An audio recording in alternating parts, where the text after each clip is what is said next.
Hello friends, welcome to पढ़ लो India. आपने पढ़ा था कि नॉन प्रॉफिट ऑर्गेनाइजेशन क्या है, कौन सी संस्थाएं होती हैं जो नॉन प्रॉफिट ऑर्गेनाइजेशन होती हैं। तो लास्ट क्लास में हमने देखा था कि मैं सभी ऑर्गेनाइजेशन नॉन प्रॉफिट ऑर्गेनाइजेशन होती हैं जिनका ऑब्जेक्टिव प्रॉफिट कमाना नहीं होता, जिनका ऑब्जेक्टिव प्रॉफिट अर्निंग नहीं होता है, बल्कि इन सभी ऑर्गेनाइजेशन का ऑब्जेक्टिव समाज की सेवा होता है। Let's continue now. ये लास्ट क्लास में हमने ये क्वेश्चन होमवर्क में लिया था, पता नहीं किस बच्चे ने किया है किसने नहीं किया था, अभी देखते हैं हम इसे। लास्ट क्लास में हमारा होमवर्क का क्वेश्चन था receipt and payments account, prepare receipt and payment account from the following information for year ended 31 मार्च 2020। ये हमारा यहाँ पे मैं रिसिप्ट एंड पेमेंट्स अकाउंट बनाना है, वहीं से हम देखते हैं। ये हमारे पास क्वेश्चन है opening balance, opening cash balance, opening bank balance, salary, interest received, ये सभी हमें दिया हुआ है। इसमें जो भी हमें उसमें यूज करना है इसे हम देखते हैं और आप ध्यान रखेंगे कि हमें कैसे बनाना होता है। लास्ट क्लास में हमने पढ़ा भी था ये रिसिप्ट एंड पेमेंट्स अकाउंट्स, जिसमें हमारा डेबिट साइड में सभी रिसिप्ट्स होती हैं और क्रेडिट साइड में सभी पेमेंट्स होते हैं। ये आपको ध्यान रखना, और मैंने बताया भी था वहां पर जब हम फॉर द ईयर एंडेड 31 मार्च जो भी हम अकाउंट्स बना रहे हैं, जिस ईयर के लिए बना रहे हैं, हमें सिर्फ ये देखना होता है कि उस साल हमें कौन सी रिसिप्ट हुई है। बेशक वो रिसिप्ट आने वाले साल के लिए हो या फिर वो रिसिप्ट पिछले साल के लिए हो, इस बात से रिसिप्ट एंड पेमेंट्स अकाउंट में कोई मेन रिलेशन नहीं होता। हमें टोटल रिसिप्ट पे ध्यान देना होता है कि वो कौन सी रिसिप्ट हैं जो इस साल हमें रिसीव्ड हुई हैं। तो दैट इज हम देखते हैं, यहां से देखते हैं हमारे पास ओपनिंग कैश बैलेंस है, ओपनिंग बैंक बैलेंस है, और ओपनिंग में क्या है हमारे पास और कुछ नहीं है। तो यहां पर हम लिखते हैं इसमें टू बैलेंस बीडी, बैलेंस हमारे पास, ये बैंक बैलेंस हमारे पास,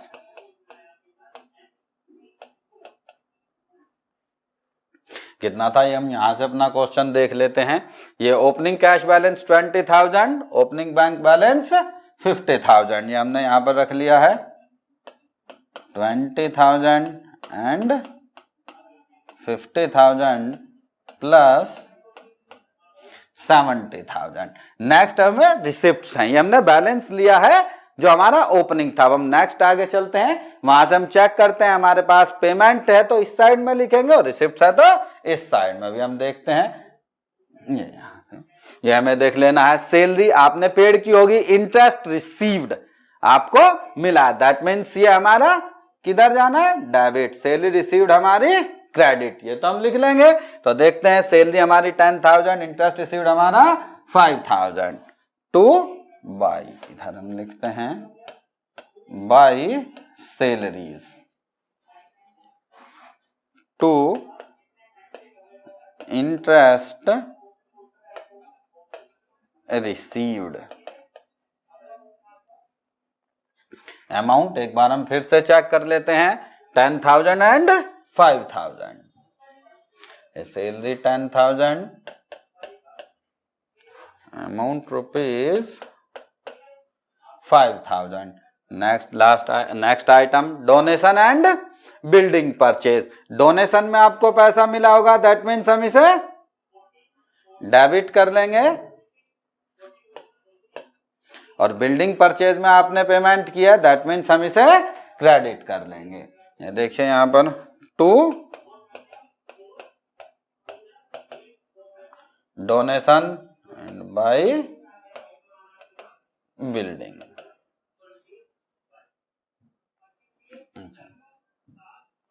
यहां से देख लेते हैं, डोनेशन 70,000, बिल्डिंग 90,000।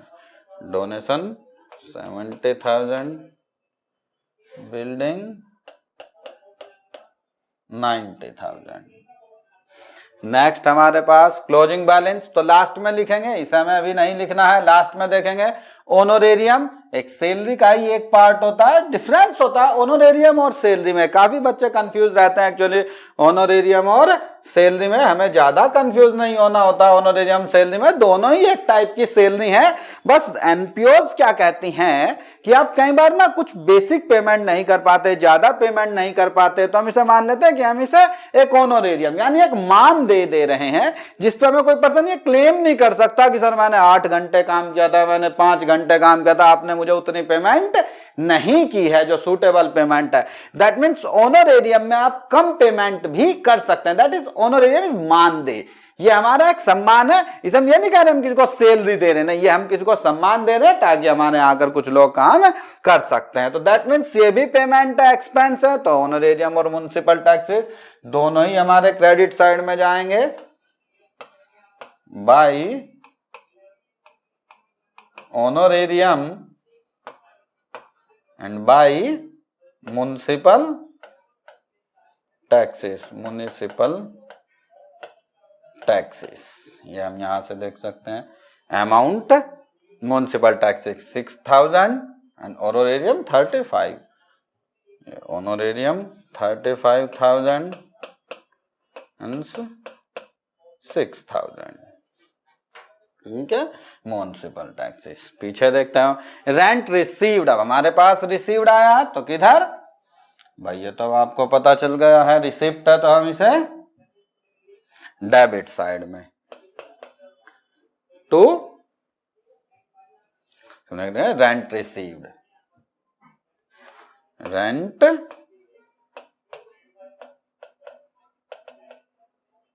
रिसीव्ड। और उधर हमने अमाउंट यहां से चेक कर लेते हैं 70,000। पेमेंट फिर से हम चेक करते हैं। इन्वेस्टमेंट परचेज, दैट मीन्स आपने पेमेंट की है, तो बाय इन्वेस्टमेंट। अमाउंट में हम चेक कर सकते हैं 50,000 रुपीज, 50,000। ठीक है, अब हम इसे चेक करेंगे दोनों साइड का बैलेंस। आप जानते हैं, ये तो आपने पहले से पढ़ा होगा, बचपन से पढ़ रहे हैं आप, 11th क्लास से पढ़ रहे हैं। दोनों साइड का टोटल करते हैं, जो मैक्सिमम टोटल होता है उसे हम दोनों साइड में लिख लेते हैं। ठीक है, तो हम टोटल करके देख लेते हैं। रफली आप कहीं पे भी टोटल कर लेंगे। यहाँ पर मैं स्लाइड पे यहीं सामने टोटल करके दिखा देता हूँ आपको। 72 लाख ये टोटल कर लें आप। ये 0 0 0 0 5 21 2,15,000। इधर का टोटल हम करते हैं ना, 0 0 0 4 5 11 9 3 9 1 10 और 3 13 और 5 18 और 1 19, 1,91,000। लेकिन हमारे पास अभी कैश बैलेंस भी था, ये वाला जो हमने नहीं लिखा था, तो इसे भी हम लिख लेते हैं यहां पर बाय बैलेंस CD। कितना कैश है हमारे पास, कैश बैलेंस अमाउंट रुपीज 5,000। इसे मैंने अभी नहीं लिखा यहाँ पर क्योंकि मुझे दोनों चाहिए। यह कितना था हमारा 2,15,000। इधर कितना था हमारा 191। हम इसे माइनस कर देते हैं 0 0 5 4 24,000। यानी हमें इक्विवेलेंट करने के लिए कितना चाहिए, हमारे पास 24,000 आना चाहिए। 2,15,000 टोटल हुआ। हमें कितना चाहिए 24,000। 24,000 के लिए हमारे पास पहले से कितना है, कैश है 5,000, तो हमें और कितना चाहिए 19,000। 19,000 कहाँ होगा, हमारे बैंक में होगा। दैट इज कॉल्ड, हमारी बैलेंसिंग फिगर से हमें पता चल गया। ठीक है स्टूडेंट, से समझ में आया हमारे, इसमें हमें कोई प्रॉब्लम नहीं। सिंपल सी बात आपको देखनी है, मैं फिर से आपको एक बार दिखा देता हूं। यहां से आप देख सकते हैं इसे, ये हमारा रिसिप्ट एंड पेमेंट्स था, इसी को हमने वहां पर प्रिपेयर किया है। ओपनिंग कैश बैलेंस ये सबने देखा, ओपनिंग बैलेंस डेबिट किया, ये ओपनिंग बैलेंस डेबिट किया, ये सैलरी पेमेंट गई थी यानी पैसा गया था तो हमने क्रेडिट, इंटरेस्ट रिसीव्ड पैसा आया था तो डेबिट, डोनेशन में पैसा आया है डेबिट, बिल्डिंग परचेज में पैसा गया है, परचेज है ना तो दैट मीन्स पैसा गया ही होगा, तो पैसा गया है तो क्रेडिट होगा। क्लोजिंग कैश बैलेंस हमें लास्ट में रखना होता है। ऑनोरेरियम पेड है, that means paid. Municipal taxes भी पेड है, तो ये सब हमारे क्रेडिट होने हैं। रेंट रिसीव्ड पैसा आया है, that means debit. Investment purchase ये भी हमारी क्रेडिट होनी है, क्योंकि इन सब में हमें पैसा गया है। डेट हमने वहां पर नहीं लिखी थी, तो हम देख लेते हैं कौन सी डेट हमारी 31 मार्च 2020। यानी हमें जो डिटेल देखनी है वो देखनी है 31 मार्च, वो year which is ended on 31 मार्च। अब आपको पता भी होना चाहिए विच इज एंडेड ऑन 31 मार्च, तो it's will the begins 1 April 2020, that means 1 अप्रैल 2019 से हमारा ईयर स्टार्ट होगा। तो एंड कब हो रहा है? 31 मार्च 2020। कौन सी डेट आती है? जब एंड हो रहा है, तो एंड वाली डेट ही हम वहां पर इसमें लिखेंगे 31 मार्च 2020। तो इस तरीके से हम सिंपली कोई भी रिसिप्ट एंड पेमेंट्स अकाउंट बना सकते हैं। आप असाइनमेंट में देखेंगे आपको क्वेश्चन मिलेंगे, या फिर आप कोई भी बुक प्रेफर कर सकते हैं। जो भी आपके पास बुक है, आप कोई भी बुक ले सकते हैं, वहां से आप इन क्वेश्चंस की प्रैक्टिस करेंगे। कोई प्रॉब्लम आती है तो आप पूछ सकते हैं।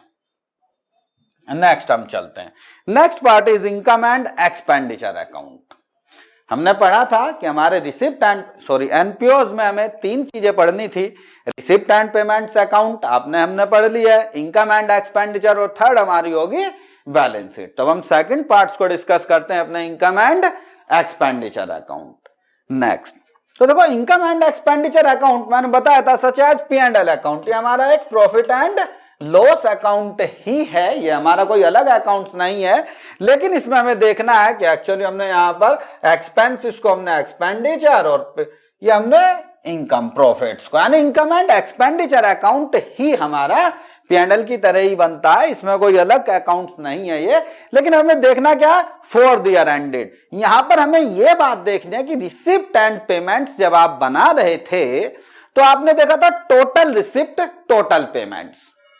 आपको ये कंसंट्रेट नहीं करना था वो कौन से ईयर के लिए है। लेकिन यहां पर सबसे पहले आपको ध्यान रखना है कि इसमें जो डेट लिखी है, माना मैं बनाता हूं 31 मार्च 2020, दैट मीन्स आपको यहां पर वही ईयर लेना, कहते ना for the year ended, that means आपको वही ईयर लेना है जो 31 मार्च 2020 को एंड होता है। That means it will begins 1 अप्रैल 2019। यानी हमें यहां पर जो भी डिटेल लेनी है वो 1 अप्रैल 2019 से 31 मार्च 2020 के बीच की ही लेनी है। दैट मीन्स वहां पर था रिसीव्ड, टोटल रिसीव्ड, यहां पर आएगा total receivable during the previous year. कितना? रिसीवेबल या पेबल, यानी इस साल क्या होना चाहिए।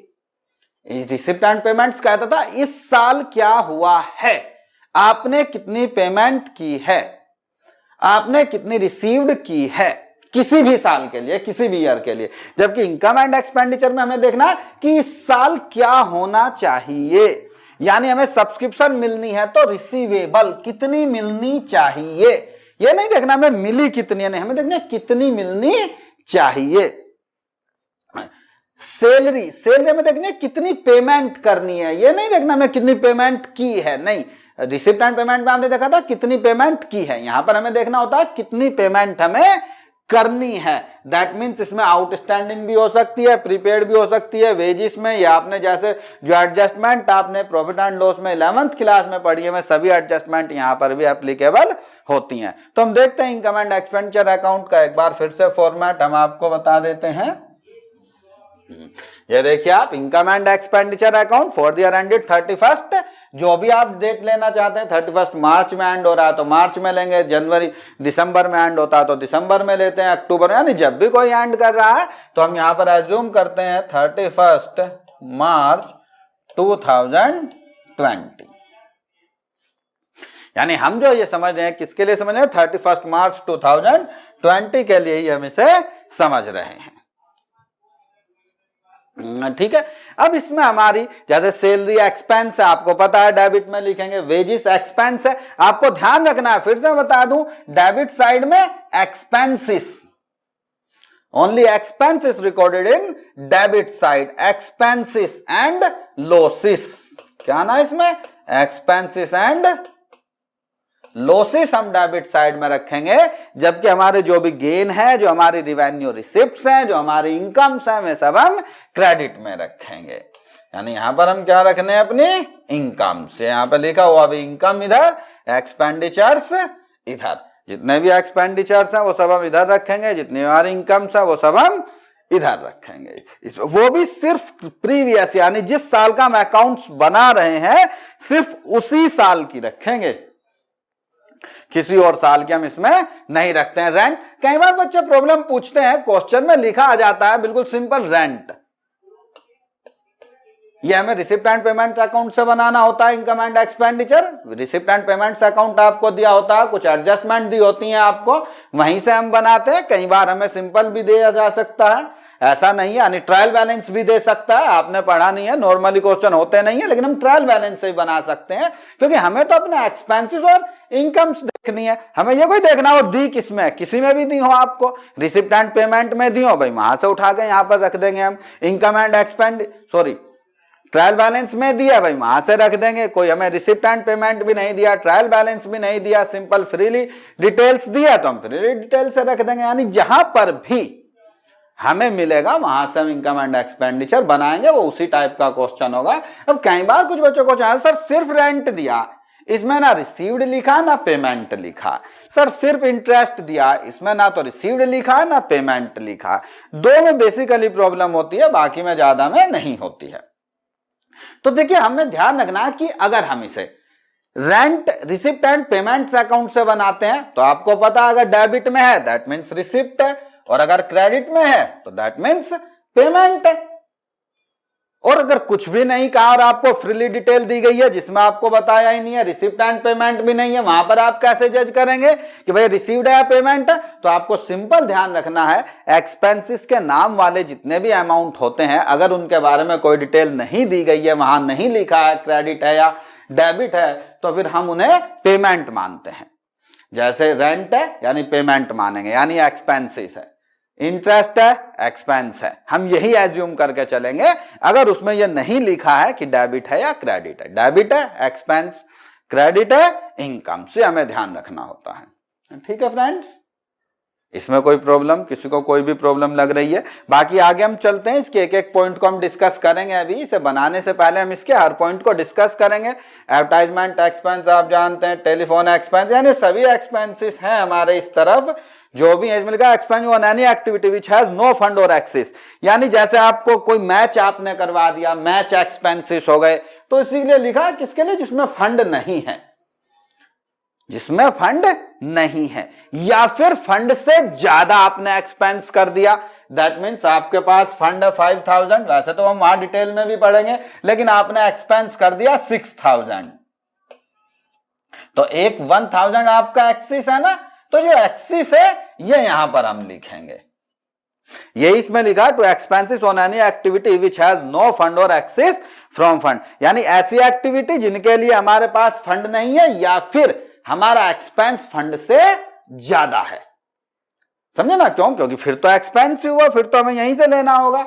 उसके बाद फिर हम, ये तो आप अकाउंट्स के बच्चे हैं, जानते हैं, ये तो आपने पढ़ाई है, दोनों साइड का टोटल हम करते हैं और दोनों साइड में जो भी ज्यादा आता है वो हम मैक्सिमम दोनों तरफ लिख देते हैं। बैलेंसिंग फिगर आप कैलकुलेट करना जानते ही हैं, दोनों साइड का ज्यादा करते हैं। अगर हमारी इनकम ज्यादा है तो सरप्लस होगा, देखो लिखा इनकम एक्सिस, दैट मीन्स ज्यादा, ओवर एक्सपेंडिचर, दैट मीन्स हमारे पास ज्यादा इनकम है एक्सपेंसेस से, तो इस तरफ आ गया, दैट मीन्स सरप्लस। प्रॉफिट का ही दूसरा नाम हम इसे कह सकते हैं सरप्लस।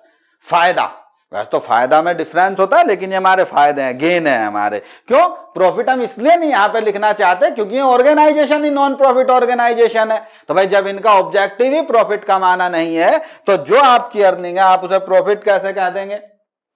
आपने पढ़ा होगा प्रॉफिट और गेन में डिफरेंस, अगर नहीं पढ़ा तो मैं पढ़ाऊंगा किसी दिन, दिखाऊंगा आपको, उसमें देखना आप तो यहाँ पे सरप्लस प्रॉफिट, यानी प्रॉफिट नहीं, लेकिन नाम समझे आप प्रॉफिट, लिखे आप कुछ भी, लेकिन लिखना आपको सरप्लस है, बस ये आपको ध्यान रखना है।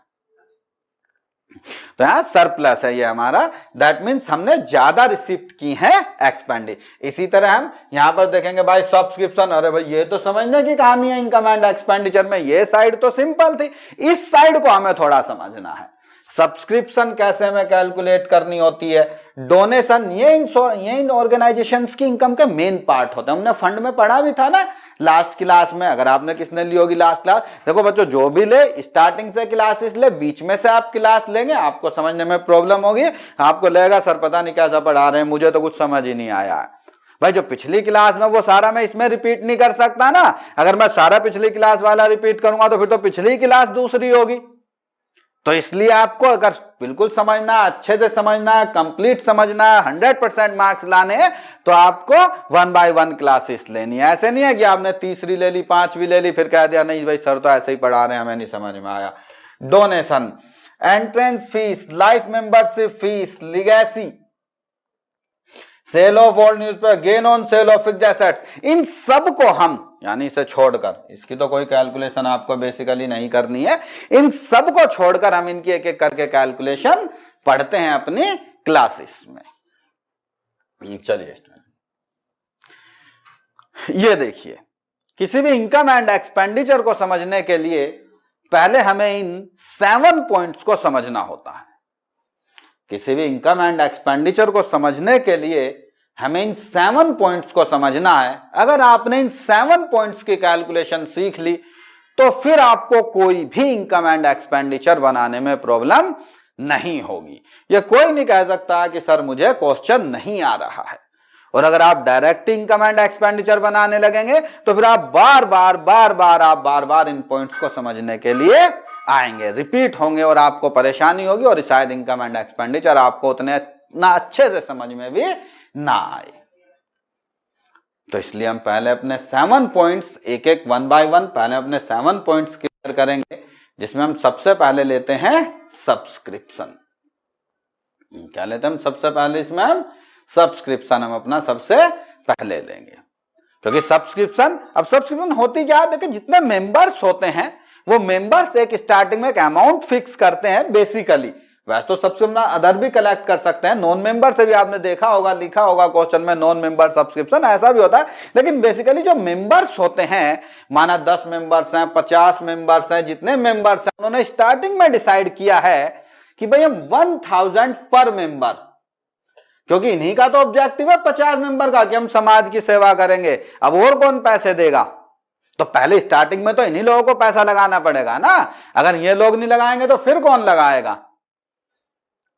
गवर्नमेंट से आपको ग्रांट मिलेगा, कहीं से भी आपको हेल्प मिलेगी, पहले तो आपको तो डिसाइड करना पड़ेगा ना कि आप समाज सेवा कर रहे हैं, और समाज सेवा कर रहे हैं तो उसमें पैसे लगेंगे।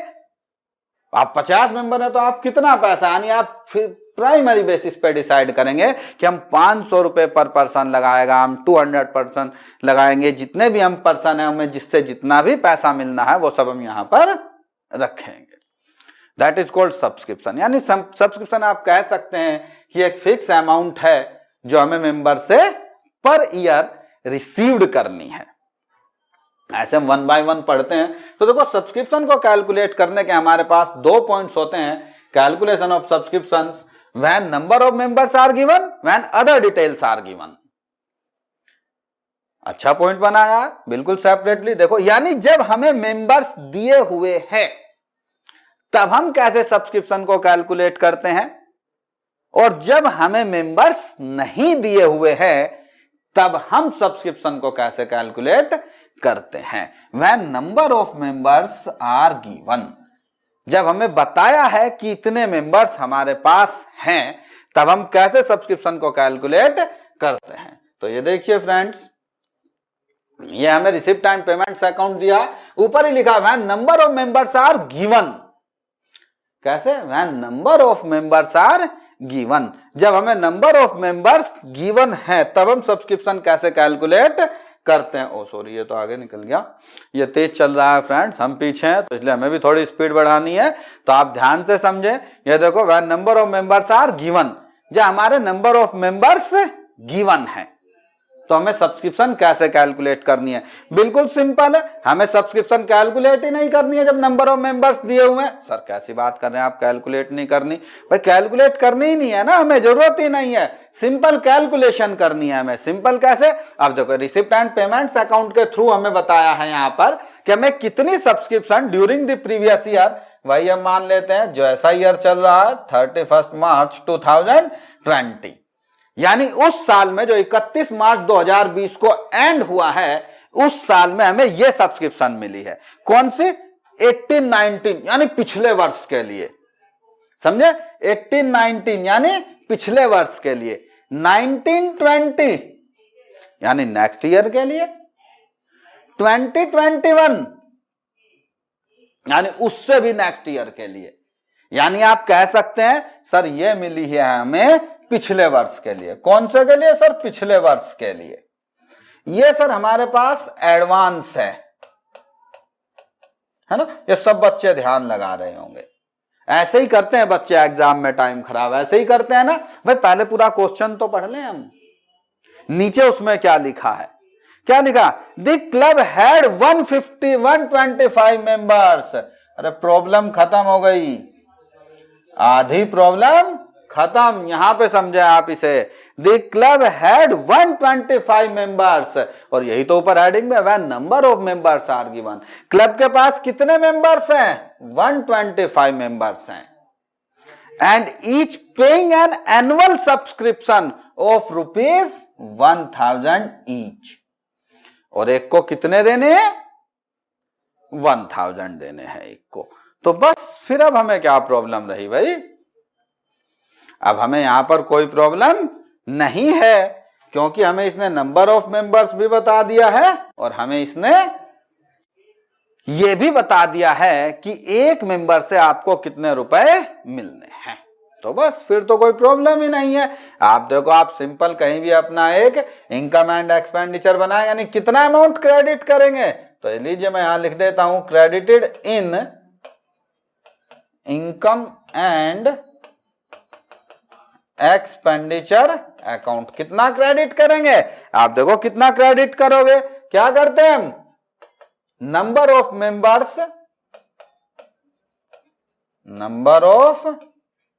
Members into subscription from each member.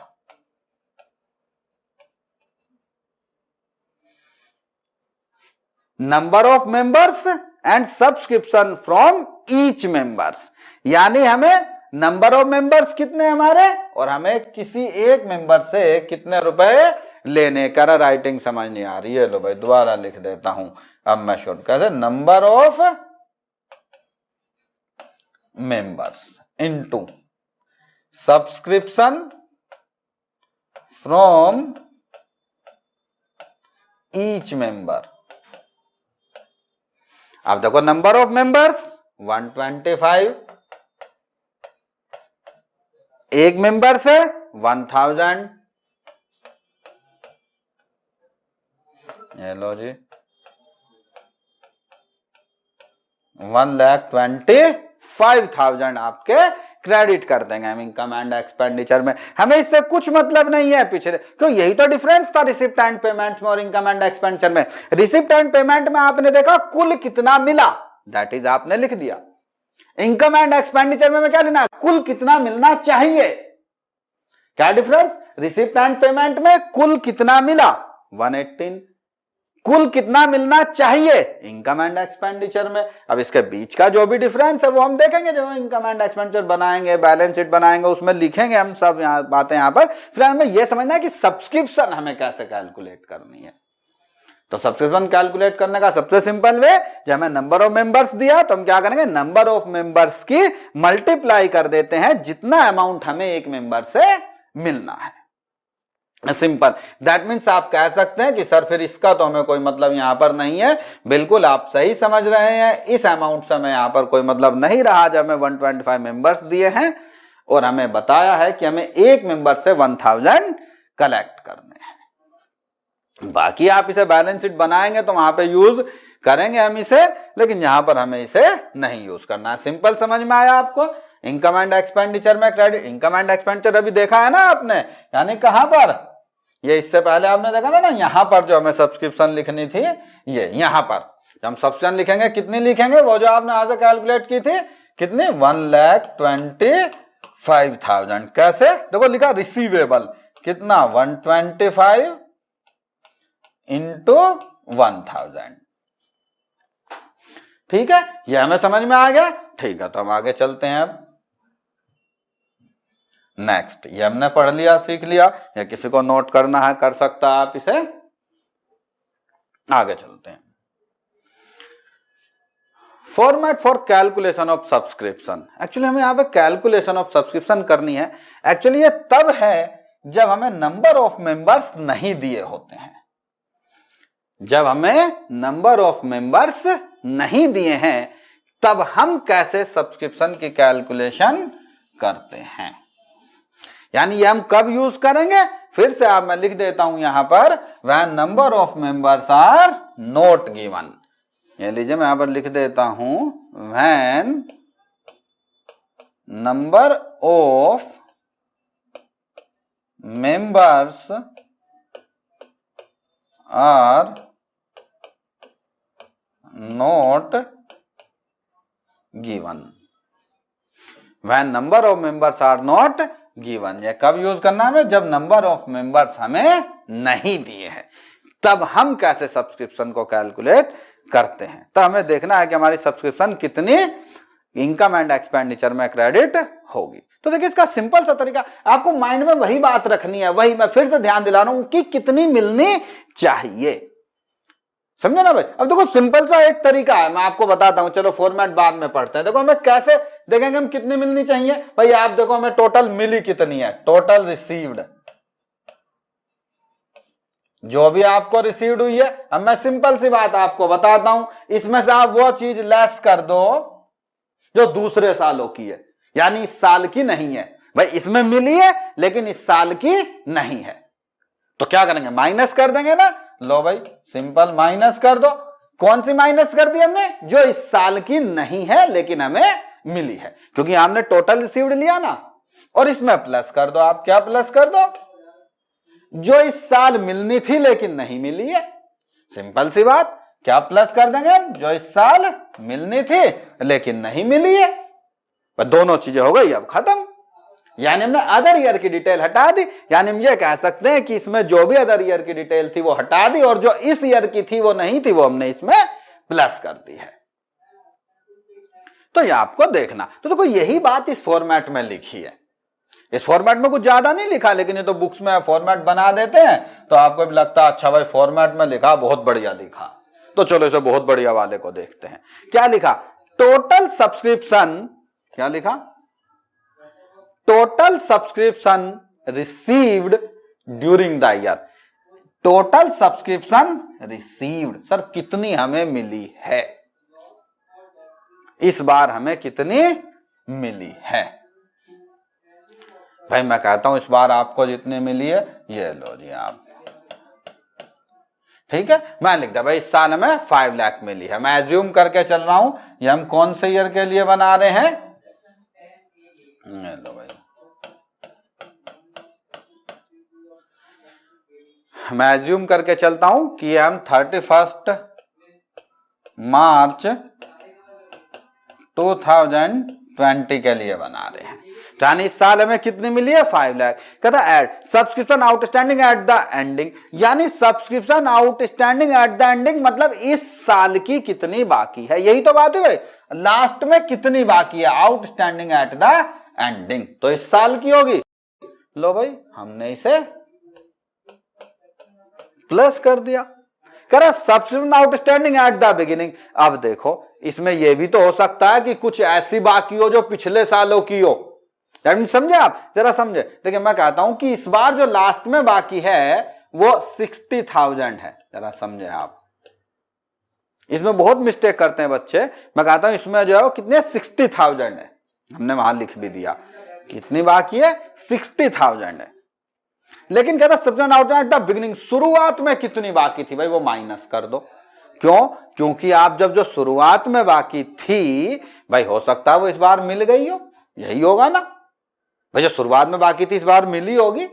That means मैंने क्या कहा था कि दूसरे साल की घटा दो, तो क्या भाई अब पिछले साल की है, क्योंकि शुरुआत में बाकी थी तो कौन से साल की है? पिछले साल की है। जब पिछले साल की है तो भाई माइनस कर देते हैं। तो ये लो माना कुछ भी आपने अमाउंट मान लिया, यहां से इसे माइनस कर दिया। अब advance received at the beginning, अब शुरुआत में एडवांस है भाई, बिगिनिंग में एडवांस है तो किसके लिए होगी? इस साल के लिए होगी। कब एडवांस है? 1 अप्रैल 2019 को। कब एडवांस रही हमारी? 1 अप्रैल 2019। अब शुरुआत में एडवांस तो इस साल के लिए है और इस साल के लिए है तो लो भाई प्लस कर देते हैं कुछ भी अमाउंट, क्योंकि इस साल के लिए है ना। बिल्कुल, एडवांस एट द बिगिनिंग, शुरुआत में ही एडवांस थी तो इस साल के लिए होगी। Advance received eight the ending, अब लास्ट में एडवांस है, अब लास्ट में एडवांस है तो कौन से साल के लिए? ऑब्वियसली बात है इस साल के लिए तो नहीं है, आगे कितने भी साल के लिए हो सकती है, हम इस बात पे तो कोई बात नहीं कर रहे हैं। आगे 10 साल, 5 साल, 2 साल, 1 साल कुछ भी हो सकती है, इस बात से हमें कोई ज्यादा डिपेंड नहीं करना, इस बात से हमें कोई मतलब भी नहीं, हमारा इंटरेस्ट भी नहीं, हमारा तो मतलब बस ये है कि इस साल के लिए नहीं है भाई, इस साल के लिए नहीं है तो क्या कर देंगे? लो भाई लेस कर दो आप।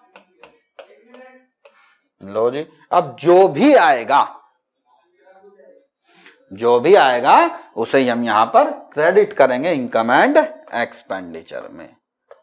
Credited in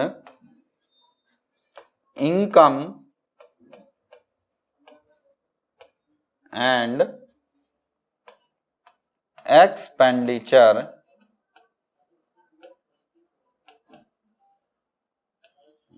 account. Credited in income and expenditure account, जो भी आएगा ये तो आप कैलकुलेट कर सकते हैं, कैलकुलेट कर लीजिए। इसमें प्लस करना, 560 में से 40, 520 में प्लस कर दीजिए 20, 540, 10, 5, 30। अब कैलकुलेट करने की सबकी अलग अलग टेक्निक हो सकती है, आप ऐसे कर सकते हैं 60 और 20 80, 40 50, लो भाई 30 बचा, लो जी 5 30, कुछ भी आप हो तो आपका कैलकुलेशन करने का तरीका है। मैं ये मानता हूं सभी आप 12th क्लास में तो कम से कम आप प्लस और माइनस करना तो जानते ही हैं। मैं समझ में आई? कब कैलकुलेशन? जब नंबर ऑफ मेंबर्स नहीं दिए हैं, जब हमें नंबर ऑफ मेंबर्स नहीं दिए होते हैं तो फिर हमें इस टाइप से ही क्वेश्चन करने पड़ते हैं। दैट मीन्स हमें ये कैलकुलेशंस करनी पड़ती हैं कि भाई हमें अभी नंबर ऑफ मेंबर्स हमारे पास नहीं है, तब हम यही देखते हैं कि हमें कितना अमाउंट क्रेडिट करना होता है यहां पर, क्योंकि हमारे पास नंबर ऑफ मेंबर्स नहीं है। सर यहीं थे सर, कहीं नहीं गए हैं सर, यहीं रहते हैं। ठीक है भाई, अब देखते हैं। तो ये तो इसमें कोई प्रॉब्लम अब तक आई थिंक मैं समझता हूं अब शायद किसी को कोई प्रॉब्लम नहीं है। हम नेक्स्ट बढ़ते हैं। देखो ये क्वेश्चन दिया है, उसी का क्वेश्चन है, when other details are given. देखो वही लिखा ना, अदर डिटेल्स आर गिवन। क्या लिखा है इसमें? सब्सक्रिप्शन। क्वेश्चन सेम है। अब देखो क्वेश्चन सेम है, बस चेंज हुआ क्या? नीचे एडजस्टमेंट चेंज हुई है भाई, वही रिसिप्ट एंड पेमेंट है, सब कुछ वही है। 18-19 के लिए आपको 8000, 19-20 के लिए 1 लाख, 20-21 यानी ये कौन सा? Last year. ये कौन सा? Current year. ये कौन सा? एडवांस है भाई। क्यों? हमने बताया था कौन से की बात कर रहे हैं हम, कौन सा ईयर है हमारे पास? मार्च 2020। तो देखो अब मार्च 2020 दैट मीन्स हमारे पास ये वाला ईयर है, तो ये पिछला साल हुआ, ये अगला साल हुआ। पिछला साल मतलब लास्ट ईयर, अगला साल मतलब एडवांस, इसके लिए हमें मिली है। नीचे कहता सब्सक्रिप्शन आउटस्टैंडिंग एज एट 31 मार्च 2020 रुपीज 15,000। और आगे इसमें कुछ नहीं बताया इन्होंने, कहा सब्सक्रिप्शन आउटस्टैंडिंग एज एट 31 मार्च 2020 रुपीज 15,000, यानी सब्सक्रिप्शन बाकी है। तो देखो अब इसके पास, अब इसे करने के लिए हमारे पास दो तरीके हो गए। सिंपल सी बात हमें देखनी है क्या? अब आप फॉर्मेट पे जाएं, पहले आप अपना फॉर्मेट ध्यान करें। फॉर्मेट क्या हमारा? Total subscription received. अच्छा टोटल सब्सक्रिप्शन रिसीव्ड कितनी है इसमें? ये लिखा भाई टोटल सब्सक्रिप्शन रिसीव्ड लिखा है ना यहाँ पर, टोटल सब्सक्रिप्शन रिसीव्ड कितनी है, अच्छा ये टोटल सब्सक्रिप्शन रिसीव्ड 1,18,000। ठीक है, तो उसमें हमें क्या क्या करना होता है, प्लस माइनस। अब आप देखो यहां पर हमें टोटल सब्सक्रिप्शन रिसीव्ड करनी है। अब आप देख सकते हैं भाई ये भी दूसरे साल के लिए है और ये भी दूसरे साल के लिए है, दोनों दूसरे सालों के लिए है ना। दैट मीन्स क्या करो, माइनस कर दो, लेस कर दो। क्या करो यहां पर, आप इसे माइनस कर दो, लेस कर दो। इसे प्लस करेंगे, अरे नहीं यार, यही तो बता रहा हूं मैं, प्लस क्यों करेंगे आप, फिर मेरे कहने पर चलो आपने पढ़ा क्या क्या सीखा उसे देखो ना आप, प्लस क्यों करेंगे भाई, ये भी दूसरे साल के लिए हुई है ना। अब सिर्फ इतनी सी वीडियो देख के मत कह देना कि सर ने देखो इतनी सी वीडियो देख रहे सर ने गलत पढ़ा दिया, नहीं सर नहीं गलत पढ़ा रहे हैं, आपको समझना है ये कौन से साल के लिए है, लास्ट फ्यूचर ईयर के लिए, फ्यूचर ईयर के लिए तो ये भी माइनस होगी। तो बचा कितना हमारे पास भाई, 118 में से 8 भी गया, 10 भी गया, कितना बचा हमारे पास, 1 लाख। अच्छा अब कहता आउटस्टैंडिंग 31 मार्च 2020, यानी इस साल का and, that means outstanding at the ending. तो लो भाई outstanding at the ending plus कर दो, हो गया क्वेश्चन सिंपल, इसमें तो कोई प्रॉब्लम नहीं आई। यहां पर हमारे पास आप देखो कैसे, लो चलो थोड़ा मैं लिख देता हूं यहां पर, टोटल कितना था भाई 118 है ना, माइनस कर देना हमें इसमें, समझ में आ रहा है, दिख रहा है, माइनस कर देना हमें इसमें से कितना भाई, प्रीवियस ईयर वाला 8,000 माइनस कर देना हमें, कौन सा भाई, नेक्स्ट ईयर वाला 10,000 है ना, फिर प्लस कौन सा कर देना है भाई हमें इसमें, ये आउटस्टैंडिंग 15,000 ये वाला।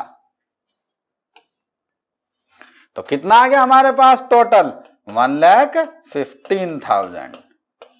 लो जी, credited in income and expenditure account, credited in income and expenditure account, ये हम क्रेडिट कर देंगे इनकम एंड एक्सपेंडिचर अकाउंट में। ठीक है, ये समझ में आया, यहां प्रॉब्लम नहीं भाई। तो नेक्स्ट करते हैं हम आगे। तो इसी तरीके से हमें समझना है, रिसिप्ट एंड पेमेंट्स अकाउंट को समझना है। ये देखिए क्वेश्चन है हमारा, calculation of amount subscription, calculation of amount of subscription which will be credited, यानी डायरेक्ट आपसे पूछ लिया उसने, credited in income and expenditure account for the ended 31 मार्च। ये क्वेश्चन कुछ बच्चे पढ़ते होंगे तो देख रहे होंगे, ये क्वेश्चन कहां से लिया हमने, ये टीएस ग्रेवाल बुक से है। कई बार बच्चे सोचते हैं सर तो खुद ही अपने आसान आसान क्वेश्चन लाते हैं, वही करके दिखा जाते हैं, फिर कहते हैं बहुत बढ़िया पढ़ा दिया। अरे भाई हम कहां से पढ़ा देंगे, तो इसलिए देखो तुम्हारी बुक का भी क्वेश्चन लिया टीएस ग्रेवाल, मेरे हिसाब से सभी लोग फॉलो करते हैं, वहां से भी देख सकते हैं। आप जहां से क्वेश्चन पूछना चाहते हैं वहां से क्वेश्चन पूछे, ऐसी कोई बाउंडेशन नहीं है, लेकिन पहले कॉन्सेप्ट समझकर, पहले कंप्लीट क्लास देखकर, ऐसे नहीं कि आपने एक 5 मिनट की क्लास देगी और बस अच्छा लो आज सर को 4 क्वेश्चन लिखता हूं अभी मैं मैसेज में और अब देखता हूं सर को, ऐसे नहीं। पहले आपको अपनी क्लासेस कंप्लीट करनी है, कंप्लीट करने के बाद फिर आप क्वेश्चन पूछेंगे। मैं तो कहूंगा फिर आप क्वेश्चन पूछोगे ही नहीं, आप दूसरों को क्वेश्चन बताओगे कि मुझसे पूछो। तो देखो इसे क्वेश्चन को देखते हैं, लिखना वही है, मैं लिखना कुछ अलग है नहीं है, मैं सब अकाउंट्स में कुछ अलग होता नहीं है, आप बेसिकली जानते हैं। अगर आप पढ़ रहे देखो जो हमने पढ़ा था बस उसे यहां हम फॉलो कर देते हैं। कैसे कहता, subscription received during the year ended 31 March 2020 rupees 90,000। कितनी subscription received during the year, आपको अमाउंट अपनी बातों पर ध्यान देना, रिसीव्ड यानी total received, received during the year that means total received. तो हमें जो भी करना है इस 90 में करना है, जो भी प्लस करना है माइनस करना है इसी 90 में हमें करना है, आगे हमें नहीं करना है। नेक्स्ट देखो, subscription outstanding at the end of the year ended 31 मार्च 2019, कौन सी सब्सक्रिप्शन है आउटस्टैंडिंग, बिगिनिंग वाली एंडिंग वाली भाई, 31 मार्च 2019 में कह दूं या फिर 1 अप्रैल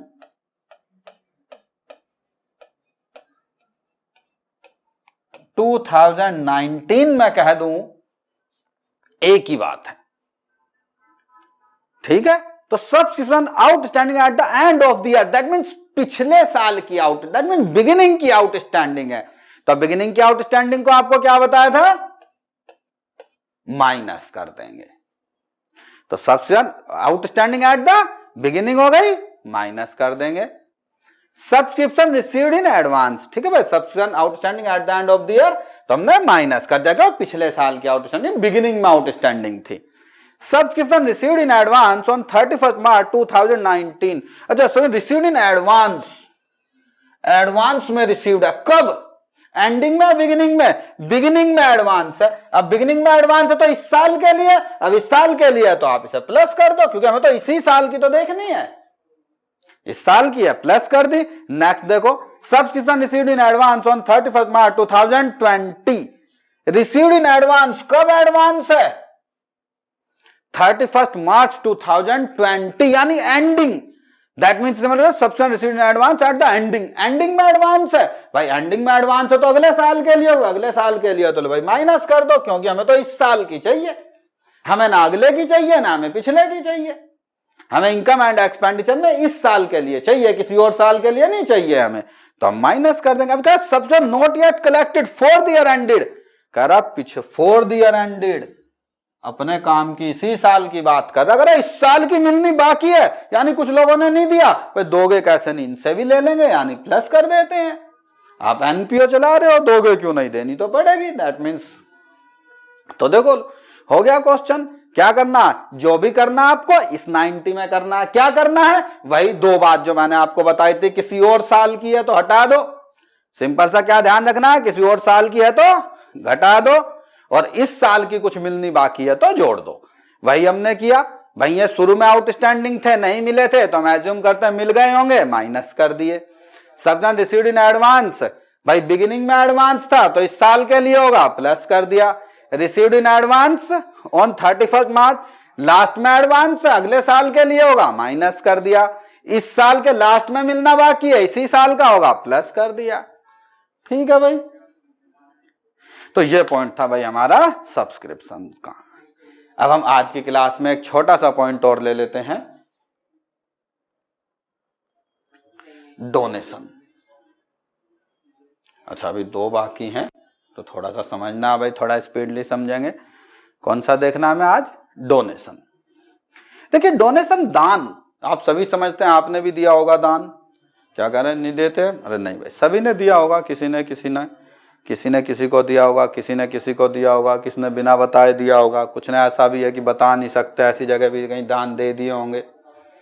कुछ लोग कहते हैं हम ऐसा दान देंगे किसी को पता ही ना चले, ऐसे भी दान होते हैं।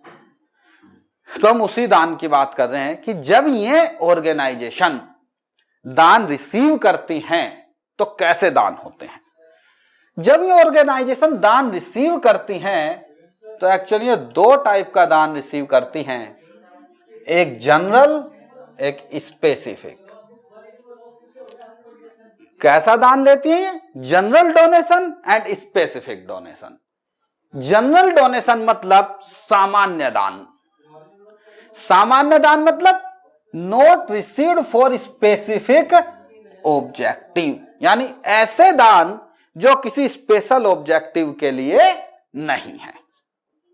General received for specific, received for any specific objective, यानी आप एक एनपीओ चलाते हैं, माना एबीसी लिमिटेड या कोई भी एक एनपीओ है, आप चलाते हैं इस एनपीओ को, ठीक है, आपने एक समाज सेवा के लिए संस्था ली हुई है, या आप सिंपल छोड़े, आप संस्थाओं को छोड़े, हम सिंपल बात करते हैं। अकाउंट्स वैसे घर की बात होती है, ये मैंने आपको 11th क्लास में पढ़ाया भी था कि अकाउंट्स कोई मुश्किल नहीं, मतलब हिसाब किताब रखने का, तो हम अपनी बात करते हैं। माना आपको 5,000 रुपए आपके पापा ने दिए हैं, लो भाई ये 5,000 रुपए आप स्कूल में जमा कर देना या कहीं फीस जमा कर देना, कुछ भी काम हो, तो वो स्पेसिफिक पर्पस दिया, दैट मीन्स स्पेसिफिक। या मैंने आपको, एक बच्चा पढ़ रहा है, मैंने इसे 100 रुपए दिए, ले भाई 100 रुपए ले, बच्चा खुश, मैंने कहा तुझे नहीं रखने हैं, जाता हुआ रास्ते में चने बांट दियो, कहा सर मैं कैसे ढूंढूं, कहा बंदरों को बांट दियो। अब उसके पास 100 रुपए हैं, मैंने दिए हैं, लेकिन कैसे हैं, जनरल है या स्पेसिफिक है, उसके अपने हैं या दूसरे के हैं? सोचो आप भाई, अपने नहीं है ना, देने हैं किसी को। रिसीव्ड फॉर एनी ऑब्जेक्टिव, किसी ऑब्जेक्टिव के लिए उसने लिए हैं। किस लिए लिए हैं उसने? चने बांटने के लिए। तो उसे इनकम तो हुई, लेकिन बता दिया कि तुम्हें यही काम करना है। एक ऑर्गेनाइजेशन आई, उसने पैसे लिए हैं कि हम स्कूल में जर्सियां बांटेंगे। माना मैंने किसी को 5 लाख रुपए दान दे दिए, ले भाई तू पैसे ले जा, क्या करना? कह रहा तुम स्कूल में सर्दी आ रही है, बच्चों को आप बांट देना, स्वेटर बांट देना। अब कह रहे हैं सर 2 स्वेटर अपने आप पहन लिए। अरे भाई हम इतनी बारीकी में आपको नहीं जाना है, आपको ये कैलकुलेशन नहीं करनी, आप ऑडिट नहीं कर रहे हो, आप सीआईडी में नहीं जा रहे हो। यहां पर हमें यह देखना है कि मिला क्यों था। तो रिसीव्ड फॉर एनी ऑब्जेक्टिव, जब आपको डोनेशन मिली, लेकिन डोनेशन के साथ ही उसने ये भी बता दिया कि इस पैसे से ये करोगे, तो एक्चुअली वो दान नहीं रहा, वो दान हो गई लायबिलिटी। लायबिलिटी क्यों हो गई? क्योंकि आप उस फंड को मर्जी से यूज नहीं कर सकते ना, अब आपको उसके लिए कुछ ना कुछ वही करना पड़ेगा जिसलिए वो मिले हैं। यानी आपके ऊपर पैसे तो आया, लेकिन पैसा आने के साथ साथ ही एक दायित्व भी आ गया है जो आपको बताना पड़ेगा कि भाई ये भी हमें फुलफिल करना है। तो देखो इसीलिए इसे कहा जाता है कैपिटलाइज्ड रिसिप्ट, पूंजीगत प्राप्तियां। यानी ये प्राप्तियां हमारी इनकम नहीं है, बल्कि हमारे ऊपर एक पूंजीगत प्राप्तियां हैं। ये हमें वही खर्च करनी है जिसके लिए प्राप्त की गई हैं, और वही खर्च करनी है तो हमारी लायबिलिटी है, इसलिए हम इन्हें बैलेंस शीट में शो करते हैं लायबिलिटी में। तो लिखा है shows in liability side of balance sheet. क्यों? क्योंकि आपकी इनकम नहीं हुई, बल्कि यह आपकी क्या हो गई? एक लायबिलिटी हो गई।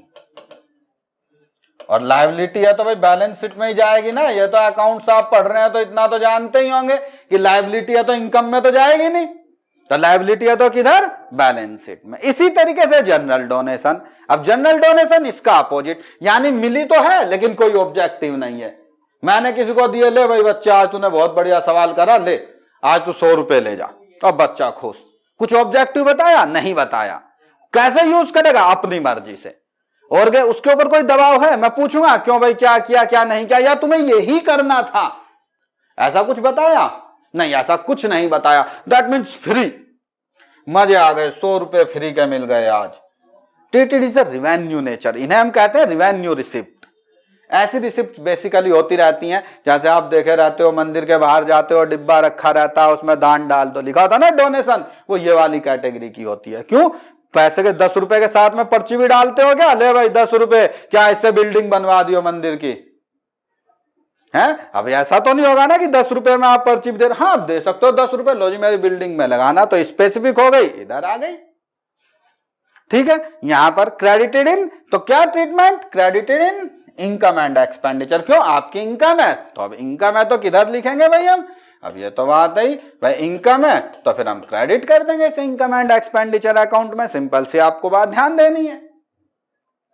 लेकिन ये सब बात तब आती है जब आपको यह बताया जाए कि डोनेशन है कैसी, जनरल है या स्पेसिफिक है। अब बहुत बार क्वेश्चन हमारे पास आते हैं, उसमें वो बताते ही नहीं है कि डोनेशन जनरल है या स्पेसिफिक है। इस पे बहुत सारी कंट्रोवर्सी चलती रहती है, लेकिन ध्यान रखना, बिल्कुल ध्यान से इस पॉइंट को समझना कि अगर इसकी वजह से कोई आपके आंसर में डिफरेंस आ जाता है तो उस डिफरेंस को हम गलती नहीं मानते हैं। दैट मीन्स वो गलत नहीं होता है, बस हमें क्वेश्चन के नीचे एक नोट देना होता है कि हमने इसे क्या माना है।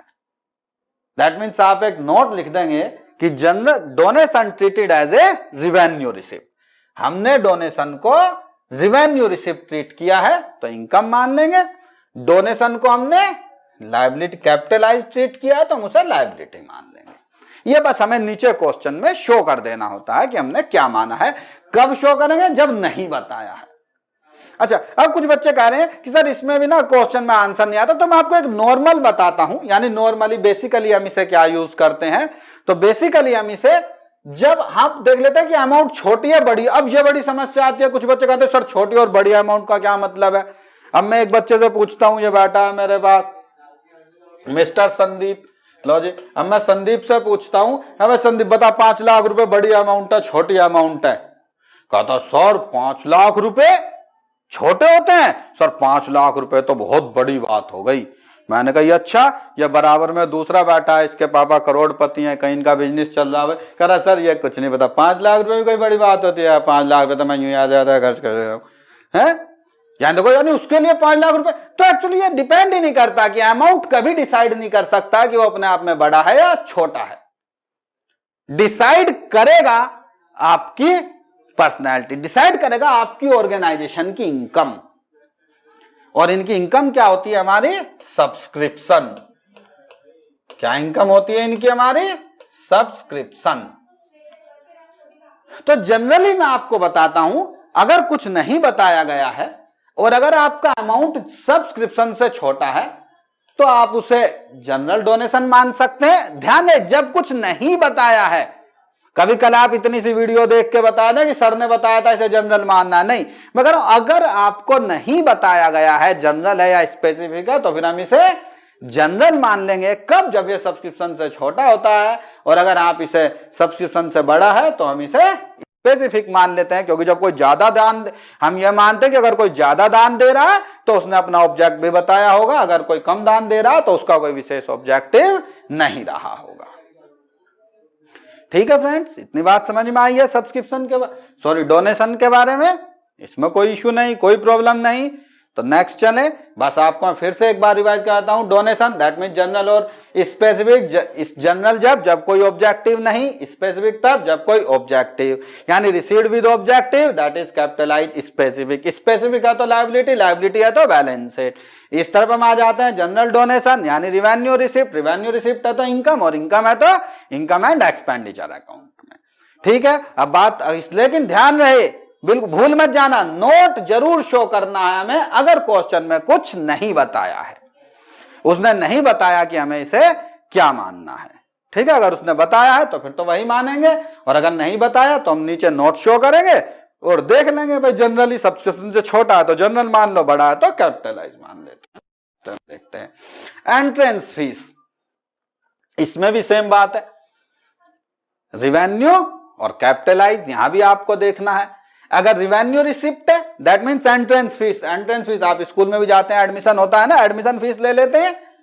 तो कुछ लोग मानते हैं कि ये बच्चा आगे नुकसान करता रहेगा, थोड़ा बहुत कुछ मानता रहेगा, तो हम इसे स्पेसिफिक मानेंगे क्योंकि हमारा एक स्पेसिफिक ऑब्जेक्ट है। या फिर वो लोग ये डिसाइड कर लेते हैं कि जो भी एंट्रेंस फीस आएगी वो हम यहीं पर यूज करेंगे और कहीं यूज ही नहीं कर सकते। तो दैट मीन्स फिर वो इनकम नहीं हुई ना, एक स्पेसिफिक ऑब्जेक्टिव हो गया वहां पर भी। तो जब वहां पर भी एक स्पेसिफिक ऑब्जेक्टिव हो गया, क्योंकि उन लोगों ने डिसाइड कर रखा है कि हम इसे यहीं पर यूज करेंगे, तो कैपिटलाइज हो जाती है और हम इसे लायबिलिटी, और लायबिलिटी का मतलब फिर आप जानते हैं बैलेंस शीट। अगर ध्यान है, लायबिलिटी है तो बैलेंस शीट, लायबिलिटी है तो बैलेंस शीट, लायबिलिटी है तो बैलेंस शीट, ये बात ध्यान रखना। इस तरफ रिवेन्यू में हम आ जाते हैं, और रिवेन्यू में आप जानते हैं कि अगर इनकम एंड एक्सपेंस, अब रिवेन्यू की बात हो रही है यानी इनकम की बात हो रही है, इनकम की बात हो रही है तो क्रेडिट होगी, क्रेडिट की, अब क्रेडिट डेबिट बैलेंस शीट में तो होता नहीं है, इनकम एंड एक्सपेंडिचर में होगा, तो वहीं पर हम इसे शो भी कर देंगे। ठीक है फ्रेंड्स, तो ये आपको ध्यान रखना, एंट्रेंस फीस दैट मीन्स ऐसी फीस जो किसी व्यक्ति के एडमिशन पर ले ली जाती है। जब हम एडमिशन पर लेते हैं तो हम ध्यान रखेंगे कि भाई ये फीस हमें एंट्रेंस फीस है, और ये हमें, इसमें भी सेम बात ध्यान रखनी है हमें, सेम डोनेशन की तरह, लेकिन बस इसमें जनरल एजम्पशन चेंज हो जाती है। जनरल एजम्पशन क्या है, हम यही ध्यान रखेंगे, यहां पर भी नोट डालेंगे अगर कुछ नहीं कहा गया, उन्होंने नहीं बताया है कि आपको रिवेन्यू नेचर ट्रीट करना है, कैपिटल नेचर ट्रीट करना है। अगर क्वेश्चन में ये नहीं बताया गया है कि आपको रिवेन्यू नेचर ट्रीट करना है या फिर आपको कैपिटल नेचर ट्रीट करना है, तो फिर आप इसे क्या ट्रीट करेंगे? जो भी आप ट्रीट करेंगे आप इसे नोट में शो करेंगे, आप कुछ भी ट्रीट करें। अगर रिवेन्यू ट्रीट करें तो क्रेडिट कर देंगे लेकिन नीचे नोट लिखेंगे, आप कैपिटलाइज ट्रीट करें तो लायबिलिटी शो कर देंगे, लेकिन उसके लिए हमें नीचे नोट लिखना ही पड़ेगा। कुछ ना कहे तो जनरली इसे भी हम, ध्यान रहे, जनरली इसे हम रिवेन्यू ही ट्रीट करते हैं। क्या ट्रीट करेंगे? जनरली जनरली मतलब सामान्यतः, बेसिकली आप इसे रिवेन्यू ट्रीट करेंगे। कोई बच्चा कैपिटलाइज ट्रीट कर दे तो मैं ये नहीं कह रहा हूं उसका गलत हो गया, नहीं, गलत या सही यहां नहीं कर रहा है। हम बताए इन वजह से आंसर में डिफरेंस आ जाता है कई बार, लेकिन वो गलत नहीं होता है, क्योंकि हम बता रहे हैं कि सर हमने तो ये माना, जब आपने नहीं बताया था तो अब हम तो बताएंगे। भाई आप भी नहीं बताओ, वो भी ना बताए तो फिर तो क्वेश्चन ही नहीं होगा ना, किसी ना किसी को तो बताना ही पड़ेगा। तो इसलिए जब उन्होंने नहीं बताया तो आपने बता दिया, और आपने बताने के बाद इसे नोट भी कर दिया, बता दिया आपने उसे कि वहां पर हमने इसे क्या ट्रीट किया है। ठीक है फ्रेंड्स, ये मेरे हिसाब से आपको ध्यान होगा सब। आज की क्लास आपकी एंड होती है। ठीक है, थैंक यू।